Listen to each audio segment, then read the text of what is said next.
Nwanne Ugocha abịakwala ọzọ ka m wetakwara gị nkụzi ọzọ. Ịma na otu a nọ ha sọsọ nkụzi bụ ihe juru n'isi, Igbo bụ ihe juru n'isi. Ị mara aga m mahadum ga gụọ akọrọ na ndụ. Agụchara m akọrọ na ndụ na mahadum wee necha wee were asambodo kemgbe m nwetara asambodo m n'afọ 2017. Enwetara m asambodo m n'afọ 2017. Kemgbe ahụ wee were asambodo m a wee dolaa ya n'ike igbe. Asambodo ọkwa ya wee were dolaa ya n'ike igbe. Kemgbe ahụ sọ ihe na-agụ m agụ bụ asụsụ Igbo, ife a ga-eme ka asụsụ na omenala Igbo wee dị mma ọzọ. Ọ bụkwa ya ka m na-alụ ihe karịrị ọkara ọgụ afọ. Ọ dị mma.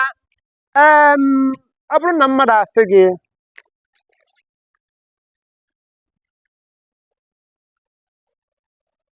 don't be late to work, kedu ihe ọ pụtara? Abịakwa n'ọrụ n'azụ oge.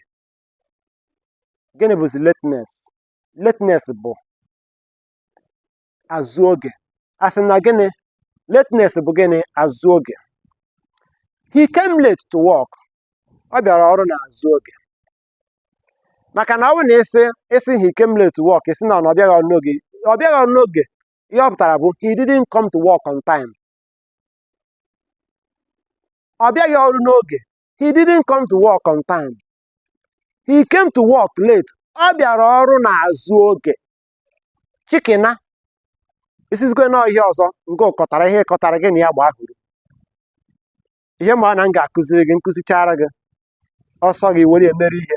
Mana ọ bụ na nkụzicha gị na iji ihe mere ihe, akpọọ m ndị ichie pịakọta ya, nwanne ndị ichie pịakọta ya, nwanne ndị ichie pịakọta ya. Ọ gịnị bụ ihe a? Gịnị bụ ihe a? Ọ dị mma. Kedu ihe ọzọ m chọrọ ịgwara maka ya? Kedu ihe ọzọ m chọrọ ịgwara maka ya?